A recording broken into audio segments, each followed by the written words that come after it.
Good afternoon, everybody. Greg Estevez from Wolf Creek Public Schools again. And again, I have the privilege of welcoming Curtis Houston from Jigsaw Learning back into our school division today for another Google Hangouts on Air opportunity to learn about the collaborative response model software. So today's webinar is going to focus on the interventions area of the software, and Curtis is going to walk us through some features and functions of that particular part of the software. But before he does that, he's promised to bring a few updates for our user community and other users of the CRM software. So without further ado, I'll turn it over to Curtis, and he can bring us those updates. Great, thanks so much, Greg. So just a few notes here. Over the past number of weeks, I've talked about the work that's been put in to ensure that there's accurate staff or student rosters, and then working towards staff rosters. As the syncs have been happening with PowerSchool through our third-party provider, there's been patches that we've needed to develop and special cases. So working to ensure that there is accuracy within that as we went from the beta version into the newly developed software that's utilized here in schools now. With that beginning to now take shape within not only Wolf Creek, but other districts utilizing the software, we've now been able to address other areas that are coming in and the task lists that we're looking at for our development team, and putting in some extra hours to ensure that we have these supports in place. So I do want to feature a few. I'm going to go to my screen share here. So logging into the system. And once we've logged in, I'm just going to review a couple of the new notes. So one of the pieces over the last 2 weeks is we've spent abundant time in the webinars talking about how to establish the team boards and then how to engage in team meetings. So one of the features that's been talked about is the amount of time that's put in to bring new students on board. We had the request that actually came from Wolf Creek when adding team boards. So I'm going to go to adding one. We now have the ability to select all. So if I was creating a grade 8 board, we can press the select all button and bring everyone in at one shot. So that if this was a grade 8 behavior board, I can set up whatever options I'd like, save, and I have that with that quick of a click. The next step that our development team will be working on, it's a little further down our queue, but just to give a understanding of what's to come, is when setting up these boards to be able not only to get students organized by grades as we have, but to be able to organize students by classroom so that you could select all on a particular classroom, or to be able to search for specific students that could be added on as well. That is our next step to continue to improve this area, as well as to make this area larger so that we can see more students at one time. Those are our next steps, but I know the select all will be a welcome feature for a number of our users as well. One of the pieces that we had been hearing back from is in relation when searching for student profiles. Previously in the software, we could organize, there was a space here to organize by 20, 40, 60, 80, up to 100 results. Now we've abandoned that. One feature or one piece that is now our development team's #1 priority is that when we go down, it will only show us to so far and then show more.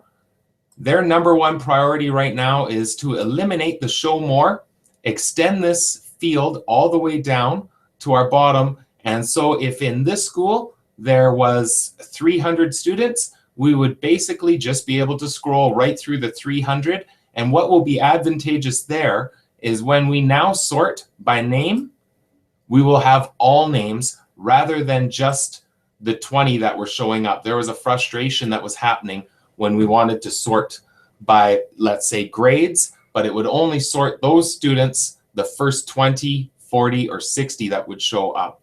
So this is our #1 priority. I assume by the time we're even working in the software by tomorrow, it is something that may potentially be addressed. We assume it'll be very short order, but to know that this makes this search more user-friendly. The same also happens when we are searching staff.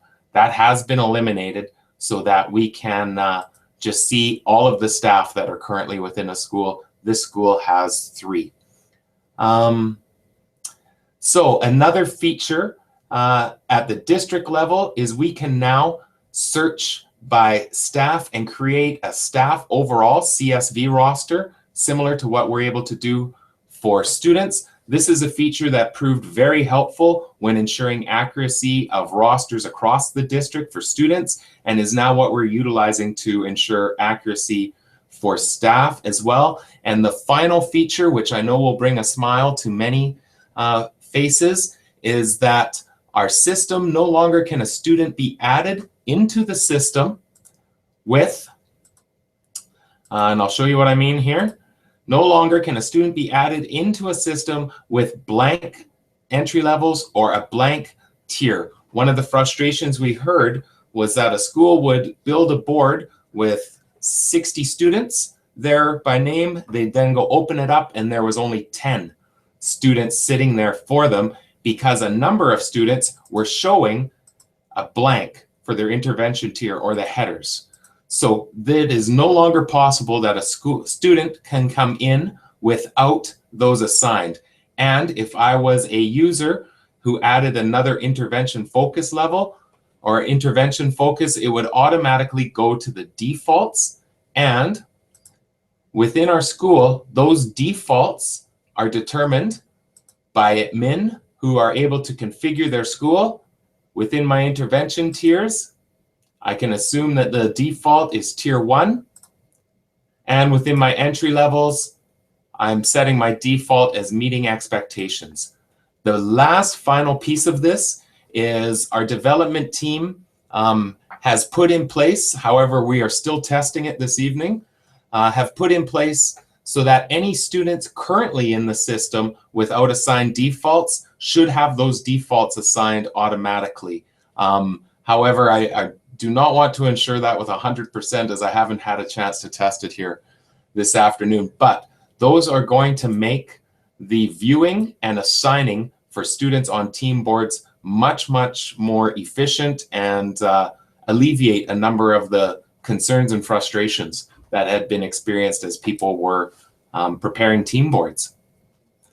So I do want a chance just to open up if there's questions in relation to what I just shared, and also allow Greg a chance, who does receive a number of the questions that come from schools in regards to these 4 different features that I've stated here.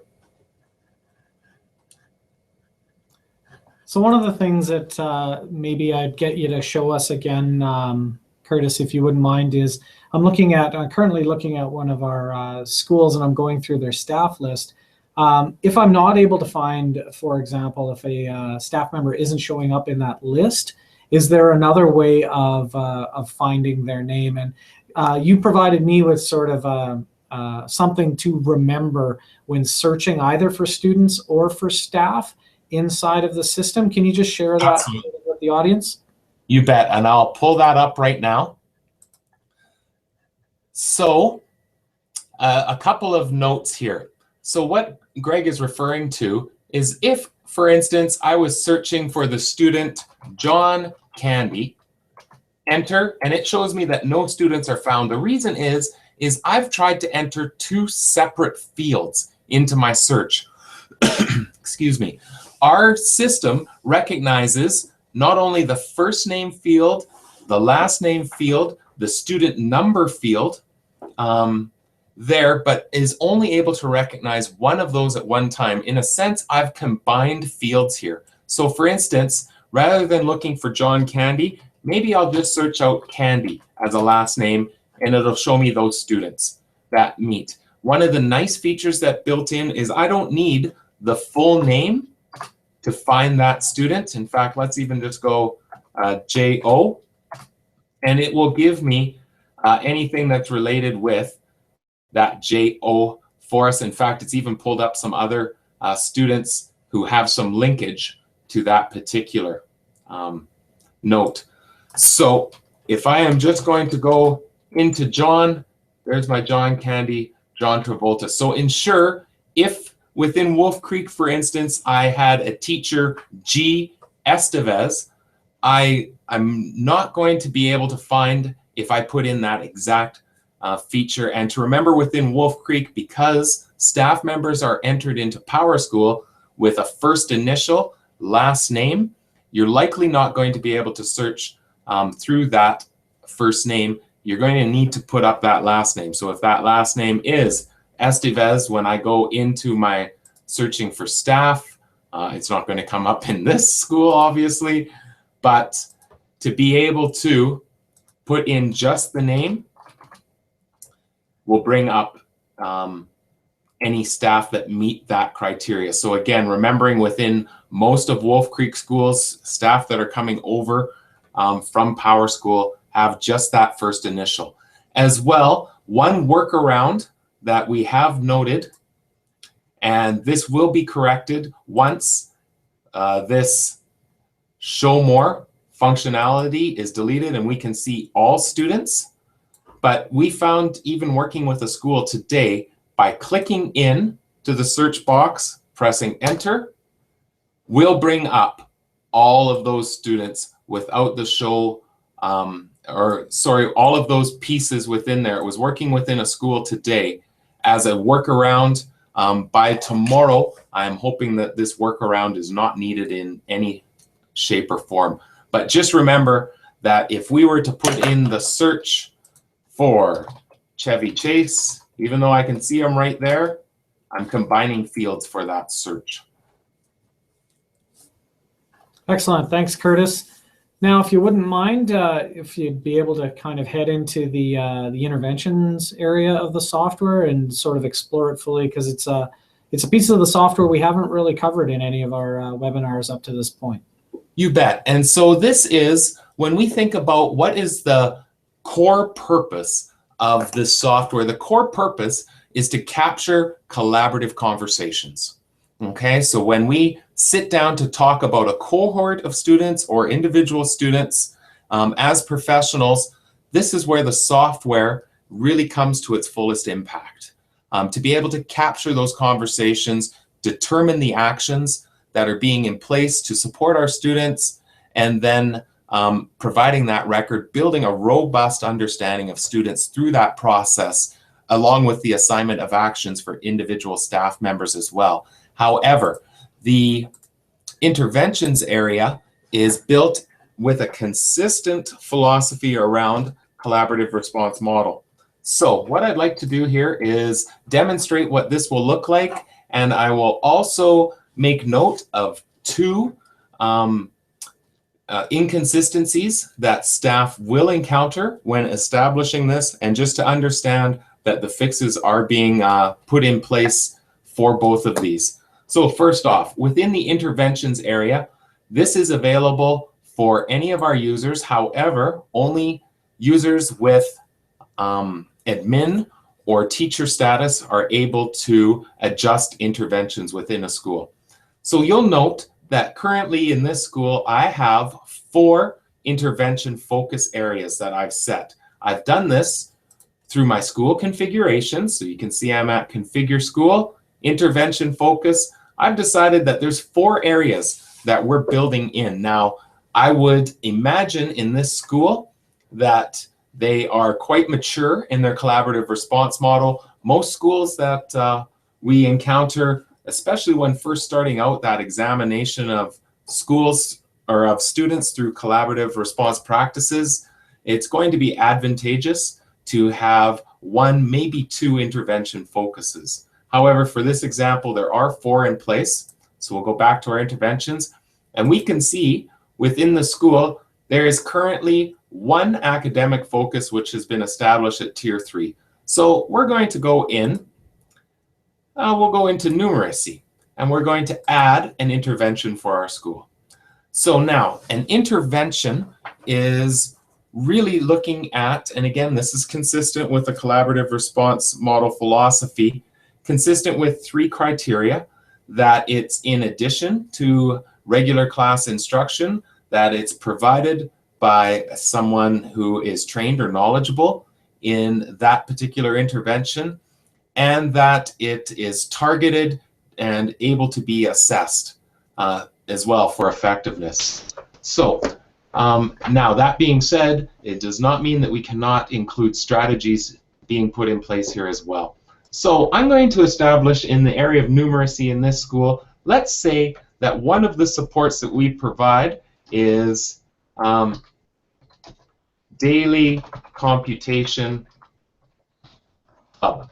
Okay, so we bring students together, and so we'll even put in a quick description here for us. We'll put here, students at noon come together to play computation games. Okay, simple strategy that's been put in place. Now, within our school, we can see it has our numeracy focus. Now, we're going to say that in our school, we've built a philosophy around if it is provided by someone other than the classroom teacher, it's determined that it's a school intervention at a Tier 3. We put that in place. Now, one of the things that is valuable when setting up an intervention, and we will give you the why, or visually demonstrate the why here momentarily, is being able to establish keywords. This allows it to become searchable with our intervention network. So I'm going to put in here computation, numeracy, addition, subtraction, and I'm even going to put games. Now, within this, I can also add in school resources. For instance, if there was a quick referral form, a parent document as well, it would go into this area. This is currently one piece that is not yet established. We found that that was a lower priority at this point within the software. However, it will function similar to the adding resources sections that I'll refer to towards the end of the webinar here. What we will see here in time is a save button where we can save documents or web links that relate specifically to this intervention. So we save, and it becomes part of our school's intervention. Now, the first inconsistency or glitch that I want to point out that is being targeted immediately, and I would encourage people not to let it restrict you from putting these in place, as we will be able to scrub out the glitch that's there, is right now, once I've added that intervention, we are finding, I'm going to go into the student profiles,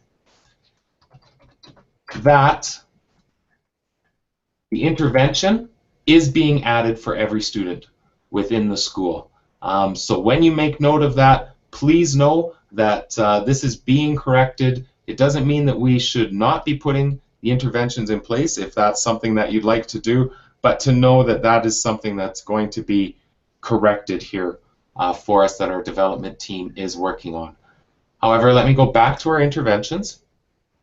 So now we can see that I've established a daily computation club, a peer mentoring program, and reading recovery also happens within our school, for instance. Now, one of the things that as we go in, I can go and revise, and I decide, okay, this is actually going to be a literacy-related intervention.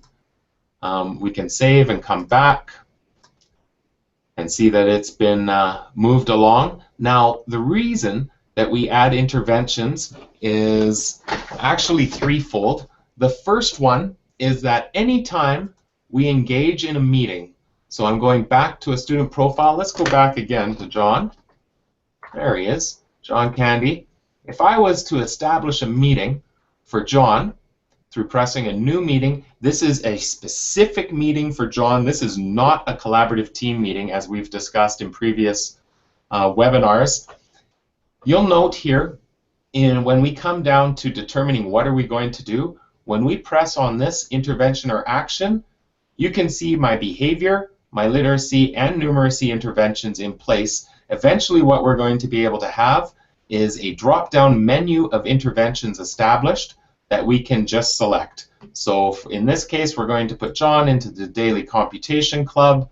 The principal is responsible for doing so, and he'll have that set up by tomorrow and save. Oh, and we want a date here as well, and what kind of meeting, learning support meeting, demo principal, Mary is here, and we're having difficulty with multiplication. Okay, so we save that, it's come in, there's an outstanding action that's been put into place. So it allows us to select from interventions that are in place within our school. That's our first benefit. The second benefit is that one feature we are working towards is for any student who is, for instance, actually we could go back to John to show this. For John, who is currently receiving a Tier 3 intervention in numeracy, we will reach the place eventually where that will automatically make the shift that he is in Tier 3 in relation to numeracy, so that the highest level of support they're receiving is the tier. It recognizes that that's the tier of support being established. It's going to allow us to have that fluidity throughout the program and instantaneous recognition of where students are standing in their within the school on the team boards. The third benefit of utilizing these interventions is when we go to print off data reports, when those are made available, we are going to be able to search by those interventions to see which interventions are being accessed the most, to see which kind of students are accessing those interventions. It'll give us a sense of data of what's working within our school, and also to see which are the interventions that we've put in place that either are not working or are not being accessed, which will be of great value for us. So I do want to look at one last piece before I pause for some questions, and that is the intervention network.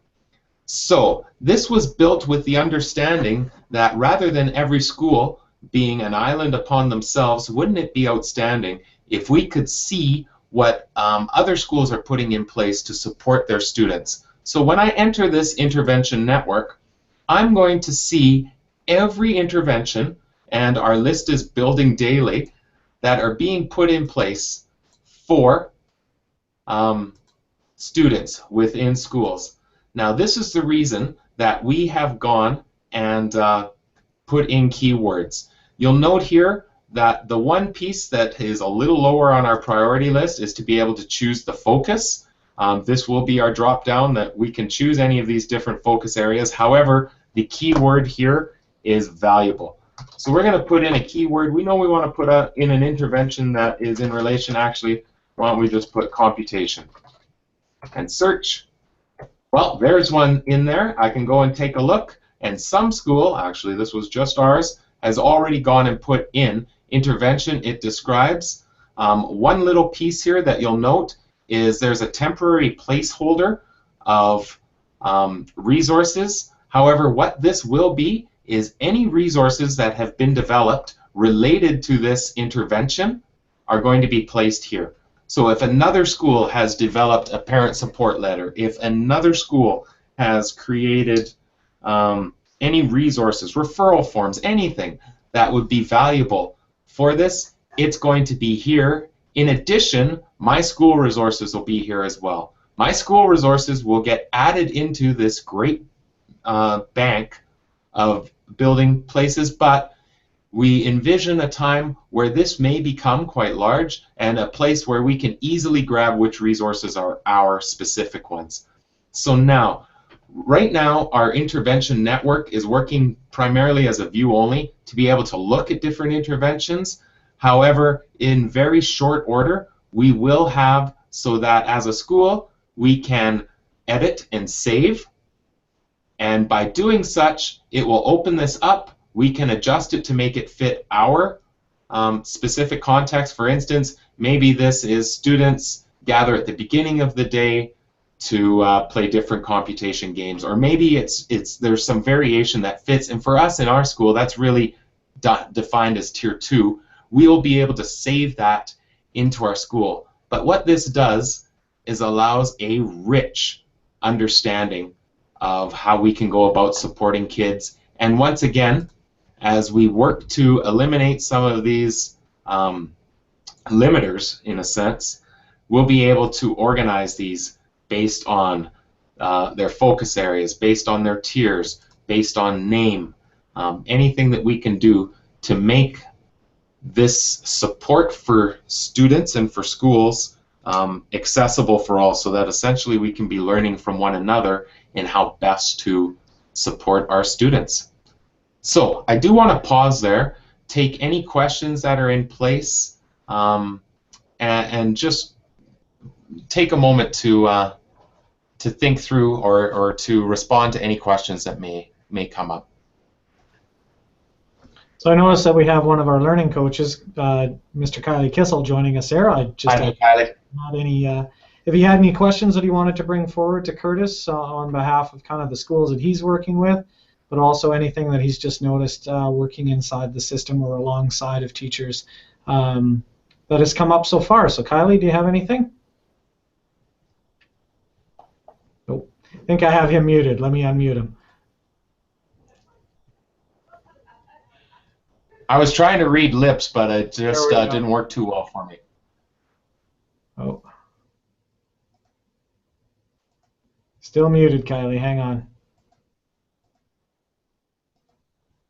Well, for some reason, I can't unmute Mr. Kissel, which I'm sure a few folks that have worked with him as a colleague wish they would have had that power in the past. So if you do have a question, Kylie, if you don't mind just putting it in the chat window, but I'm getting the A-OK kind of symbol and the thumbs up from Kylie, so it's looking okay. But if you do think of something as we delve into the next area here, just put it in the chat window, Kylie, and we'll address it, okay? And I'll keep working at unmuting you here. Okay. So the next area, Curtis, if you wouldn't mind going over for folks, is I noticed when you first go into the school options window and you come to the sort of the home page for your school, there's a section over on the right-hand side that says resources right under the school overview area. Would you mind just exploring the resources area a little bit for everybody? Absolutely, love to. So let me pull up once again into the program. So what Greg is referring to is our home page. So we can always go back to the home page at any time by clicking our home.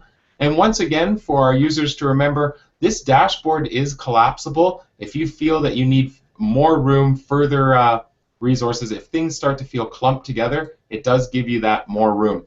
So within our home page, not only do we have a overview for our school, and we can go ahead and print that overview as well for that quick piece of data. One of the things that you'll note is that when we go to add up these numbers, we're not hitting to 100%. This has become because we may have currently students that are not on a board as we continue to work through this piece.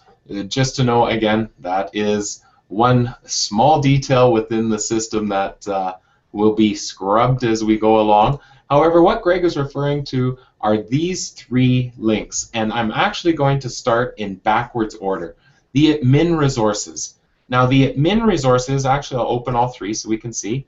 The admin resources is observable only by admin users within the school, and also recognize that any district leaders are able to come into schools as admin, so that we have that level of support from our district side of things. So the admin resources are only observable by admin with the school. This may be an area where we determine that there's a template, a different resource that would be valuable for admin to have. I know one conversation that had occurred in the past is this may be a great place to have a leadership professional growth plan shared, so that it's accessible not only within the school for admin, but at the district level as well. Anytime we see a pencil that allows us to edit, and we can go ahead and add a new file, a new folder. So if I wanted to make a new folder that referred to, let's just call this templates, I can put it underneath a folder. Right now I don't have that. We save, and now within this I can still edit or delete, but I can also then add a new file. Which folder is it going into? My templates. I choose my file, just like any other list that will go from my computer, and save. It will pop up in here. Now, to go back to my home, this will only show again to admin, and you can see my templates folder here. You may note that in each there is a district folder. Now, the system is set up so that at the district level, if there was a particular resource, link, or admin resource that would be valuable for all schools to have access, they can push out those resources right into the district folders. So as school admin, we have view-only access into this area of any resources, links, or district admin resources that have been added. And you can see within this school, my district has not added anything there yet. So let's now go back up to the top and look at resources. Again, we do have a link here that takes us directly to an open Google Drive where we have stored numerous Google-ready templates, Word documents, PDFs. We have recent presentations, all related to the fundamental principles of a collaborative response model. The other piece that we have had schools find quite valuable is within each of our main folders, we can find school samples. So for instance, within our pyramid of interventions, we can see numerous examples from different schools, including some representative of Wolf Creek here as well, of different samples for their pyramid of interventions. Again, the same thing applies for assessments and collaborative team meetings as well. So that is available there as well. But as a school, if I wish to go and add my resource, you can see it can be accessed on school home pages. And again, same thing. I can add a new folder and I can add a new file. Now, similar to the resources, which are Word documents, PDF, PowerPoint, Excel type documents, we can also add web links. If there's valuable links for our staff to be able to access out of our home page, we can once again go ahead and add those, either organizing them into folders or just simply adding new links within here. As an admin within the school, we have the ability to customize this home page to fit our school needs. Now, one thing that I will caution people on is to always consider that this space is FOIPable, so that we're not putting in anything, and as a general rule, to be aware that we do not want to put in anything that we would not be willing to be searched through FOIP or to be accessed through FOIP. The other thing is to understand, particularly at a school, but then a district level as well, of what documents are appropriate. To think about your various electronic space or digital spaces, and where does certain documents fit within your district. It may be that this is not an appropriate document that is shared within the CRMS. However, we would expect to find it within our PowerSchool or within DocuShare or any of those other resources or any of those other portals. So I do want to pause there. I will share one more piece in relation to resources for specific students, but I'd like to pause just in case there's any questions coming here from Greg as well. Just wondering, Curtis, in the resource section under web links, if a school did, like all of our schools have Google accounts that are specific to their school, let's say, and if they did have some templates, let's say, for collaborative planning, etc., not that they would share, store the notes and the finished work that comes out of some collaborative planning, let's say, that's utilizing a template that's out of a Google Doc. But if I did have some type of resource that's stored inside of a Google folder at my school, what does it look like when that Google Doc is linked into that particular web link area? Okay, so let's try. What we're going to do is open up a particular resource. Let's go ahead and find a template. Let's utilize our essential elements for a pyramid of interventions. Now, again, this is in our view only space. So I'm going to go ahead and copy our link, bring us back in to add this link. So pulling it out of my Google Drive, we'll call this the POI element rubric. I can add our URL there. Is there a parent folder? I haven't set up any yet. Okay, it's asking right now if I can select all or fill in all fields. So let's actually add in a folder and call this our rubrics.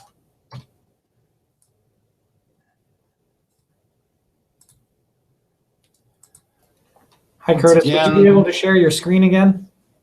Oh, yes. Sorry about that. No worries. Okay, sorry. Let me back this up then. So in that particular case, I have a particular document. I'll back up one more, where I'm going to share this document that I've already placed in a Google Drive, the essential elements rubric for a pyramid of interventions. So I'm going to copy my link, come back in, and I've already created a folder referred to as rubrics. I'll add a new link here, my pyramid of interventions elements rubric,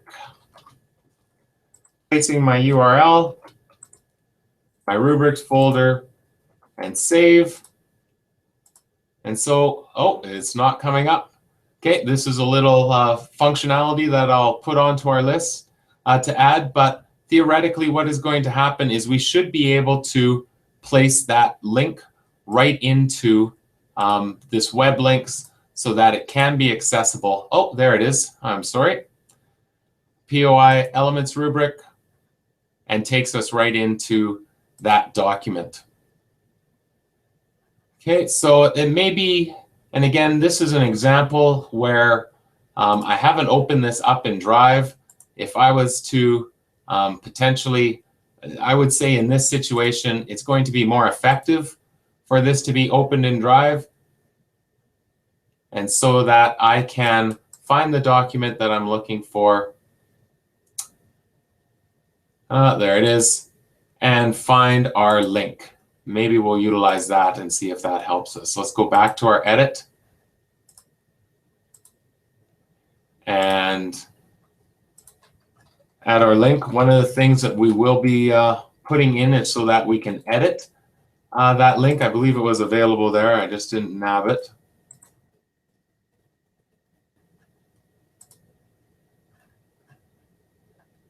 Back to our home. And we can see two here. I'll utilize our second. No, I will utilize our first. And still coming up to that area. So this is one thing that we can work on for certain, but theoretically that is where we would be able to link into particular Google Drives or documents that have been established within a school. Now, it may also be valuable when saving that to be able to save the exact Drive folder that we have there as well. But again, just another example of one more way that we can access our resources that are available. You bet. Thanks, Curtis. And just as a final topic, would you be able to talk a little bit about the leadership meeting area? Yeah, so use cases you've seen for that particular area? Absolutely. So Greg, I'm going to hit one more thing before I get to that. So I've shown the resources that we can add in relation to the overall school and for administrators. I can also do this for students. So particular resources for students. So I'm going to go into Drew Barrymore. There she is. I used just 3 letters to find Drew. And in Drew's resources, I'm going to add a web link. Let's pretend that we found a website that had some great strategies that would work for any future or current teachers for Drew. We could add add this into here, we can also go ahead and add a document.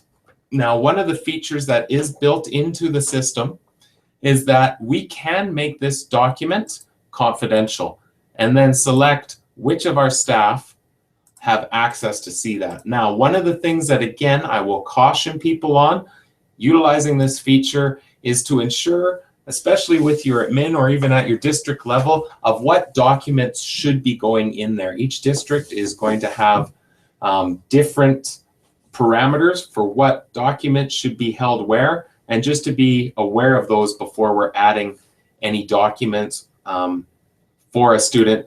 But that works very similar to how we just added documents for the school or resources.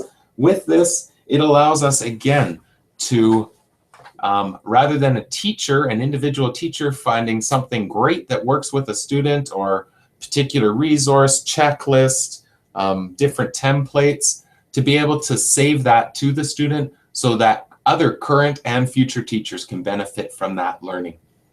So I do want to go in. Sorry, Greg?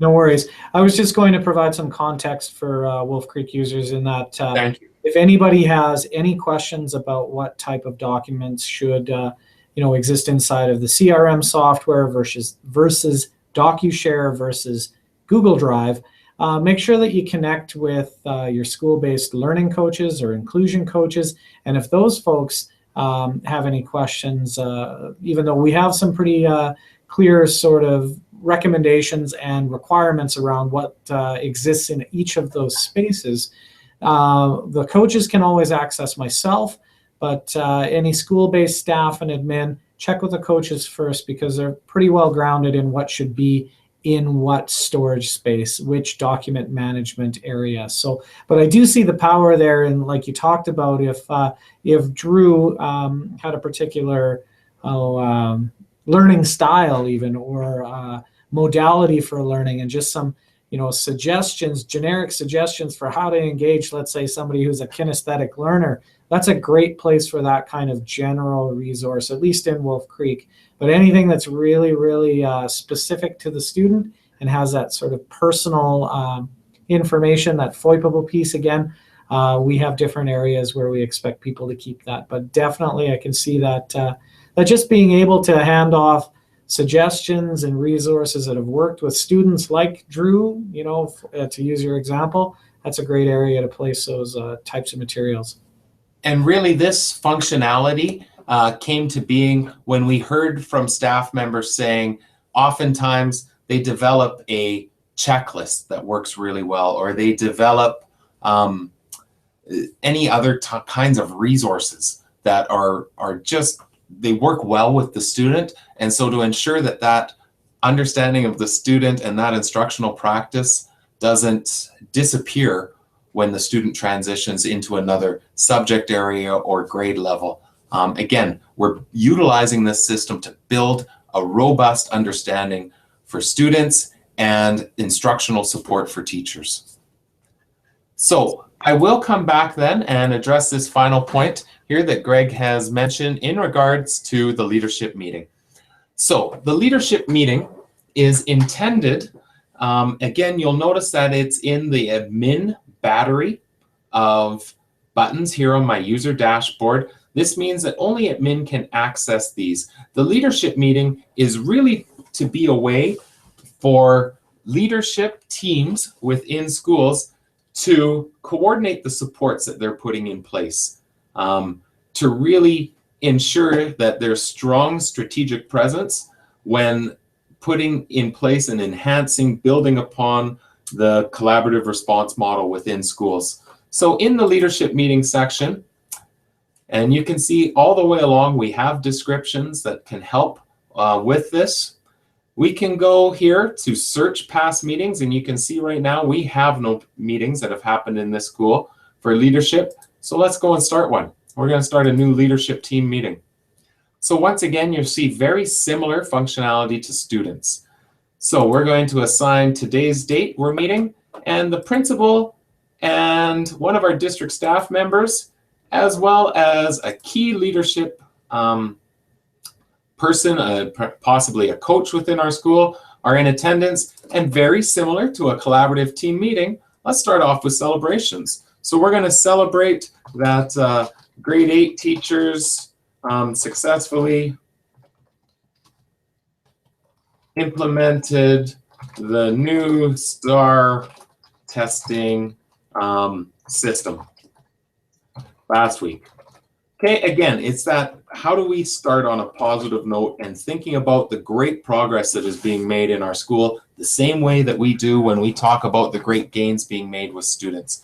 As always, there is an other notes section that we can utilize if there's some general or broad items that need to be addressed that may not be specific to a particular team within the school. So I'm going to even add in here, I'm going to say to make sure that demo shares notes with the vice principal.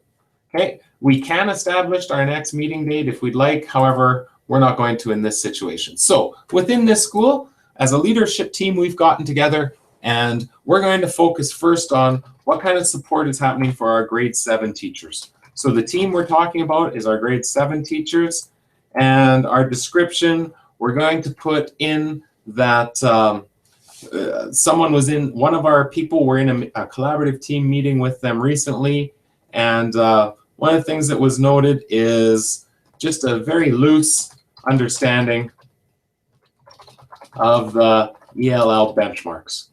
Okay, so we started to use that language, and a number of our grade 7 team were really unfamiliar with that as a particular description. So again, this is a way to capture conversations. However, at the leadership level. So one of our actions is that we're going to call district support to arrange a workshop for grade 7 staff. And who's responsible? The principal's going to take that on, and they're going to make that call tomorrow. And we're also going to add one more note that we're going to put the ELL benchmark link right on the CRMS so that it's easy for students to, or for staff to find that. For further support, Mary's going to take care of that. And she'll take care of that on Monday.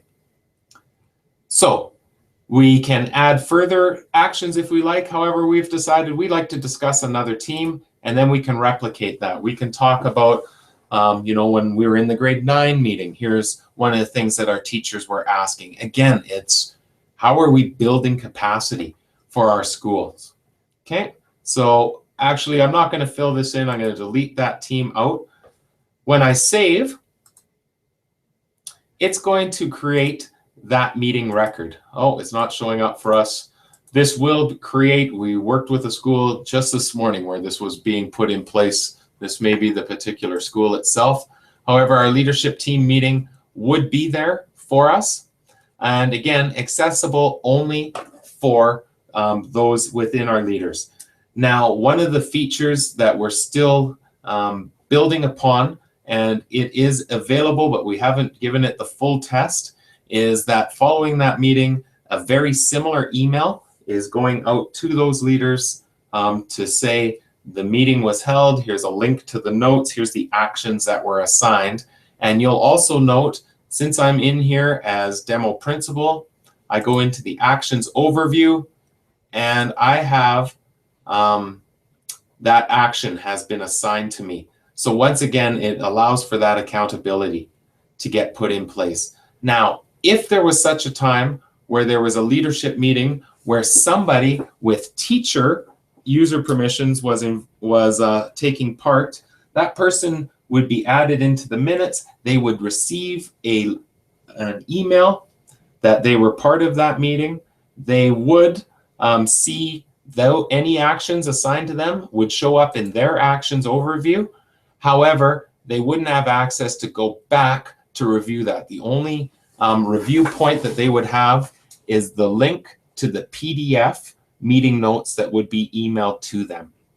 However, as stated, this, once again, one of the philosophies that we've tried to build within this system is that together we're stronger than individually, and that our focus is on forever building capacity within our schools. So this is one more place where we talk about building our professional capacity, not just our capacity around kids, but through this, what we would hope to see is collaborative team meetings happening to talk about the needs of students. And as our leaders are involved in those meetings, coming up to the next level to talk about what supports do we need to provide to ensure stronger supports for kids? What kind of supports do we need to provide for our instructional staff? One feature that is then next at the district level, which we won't show through these webinars, but the ability for then at a district level to talk about, from the student collaborative team meetings, leadership teams looked at this, and now what supports are leadership teams needing or requesting, so that we can ensure the appropriate coordination of district supports within schools. Again, this is all about being responsive, with the basic unit being the student conversation that drives decisions upward. So that's an overview of not only a bit of the how in setting up the leadership meeting, but definitely the why. Once again, ensure that there's an understanding that this is FOIPable. This is not an area that should become a place where supervision and evaluation notes in relation to a staff member would ever be placed there. That's not an appropriate use of this software. Excellent, because that was going to be a point that I hope that we made abundantly clear, is that really from your description there, it's an appropriate place to talk about the school as a whole. How are we building the capacity of groups of teachers, but also individuals to, like you said, to better support kids. But really it's an area for the leadership to discuss what are we going to do as a leadership team, and drawing in supports like coaches and district personnel and things like that to further enhance the capacity of our staff. So that's fantastic. And thank you for making that point about being extremely conscious of and purposeful in your use of really any digital tool, whether it's the CRM software or anything else that might link in to our collaborative conversations about kids. So, absolutely. So thank you very much, Curtis. Thanks, Greg. I think with that, we will bring this particular Hangout on Air to a conclusion. And, there may be opportunities in the future to continue this type of conversation and this type of planning or this type of support for the CRM software. But I want to thank you for this series of 5 parts of training that we've made available to our Wolf Creek staff, but also through the fact that it is archived and available via YouTube and other sources, that these conversations are also hopefully of value to a wider audience as well. So thanks for taking part. We've been lucky to have you provide this support for us. So sorry about cutting you off there. And that's okay. I just do want to note that in addition for Wolf Creek users to access through WolfTube or through Technology Services site, within our support or within the software in our support network, when we proceed to CRMS support, we can see that there is the webinar support section where these, as Greg mentioned, have been archived to be able to use, so that we can have that series of learning and training for our staff. So I definitely appreciate all the efforts of Wolf Creek and our partnership to provide that levels of supports, not only for users here within this district, but in the greater educational community. So thank you. No, fantastic. And you and I can discuss kind of the potential and what is support via you and other sorts of avenues look like moving forward. But thanks again for making yourself available. And thanks to everybody out there watching for taking part in our 5th and potentially final piece of this particular webinar series anyhow. So thanks, Curtis. And thank you very much. Bye-bye.